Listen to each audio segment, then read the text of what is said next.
Hello, I'm Barbara Green, and today I'm here with my friend Vicki Anderson, who's doing the taping for me, and I'm going to show you some secrets of molding sugar.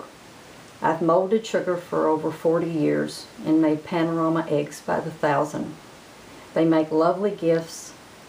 It is, however, not easy to make one. Once you get started, you will be making several. Let's get started. First, I want to show you, I do have a book on molding sugar.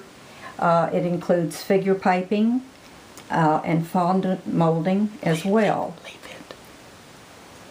Okay, then I also have a DVD.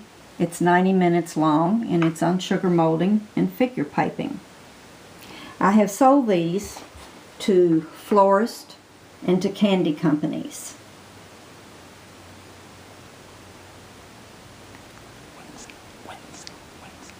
I don't have a website, but if you need to reach me, you can reach me on my email address, bobbysdesigns@aol.com. Let's get started.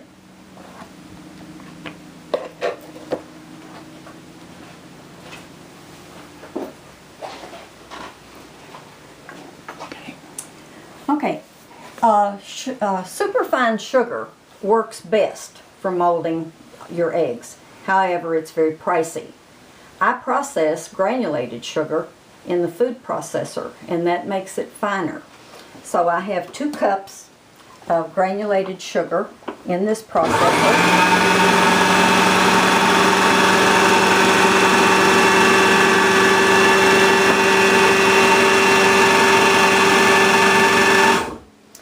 Adding 2.5 to 3 teaspoons of water. And process again.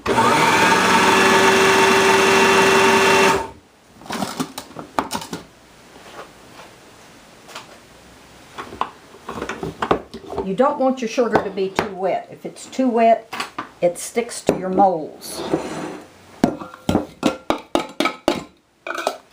Now let me show you some molds. You need molds that have a top and a bottom. The bottom side flat so that your egg will sit flat. The 2 purple eggs came from drugstores, Walmart. This particular egg came from a candy company. And this is another chocolate mold. You can use chocolate molds, but once used for sugar, you don't ever use them for chocolate again because your sugar does scratch the mold. Also, it's advisable to cut the molds apart. They work easier.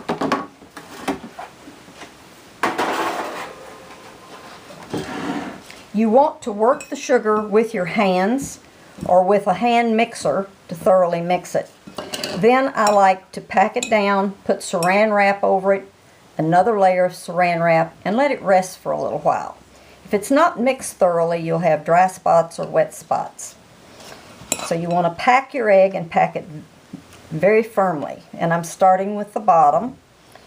You would have a top and a bottom for each egg.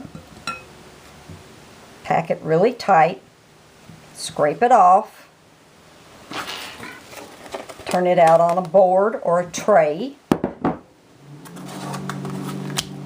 Carefully remove the mold.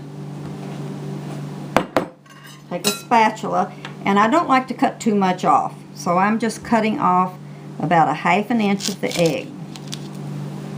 Now you don't want the opening to dry because when you try to scrape it out, you're going to break the egg. So I'm using many thicknesses of paper towel. And I've cut it longer than what you might think. It has a curved top where I can bend it, set it up against the egg, and set it aside to dry. Drying time could vary between 4 hours to overnight. At times I have made these in the summer with the air conditioning running. I molded them at night, left them overnight to dry. In the winter when I made them and I had gas heat and dry heat, I could possibly scrape them out in 4 to 6 hours. You don't want to rush them. If you rush them, you will be breaking your shell. Stay tuned for another episode with the assembly of the sugar eggs. Thank you. Enjoy.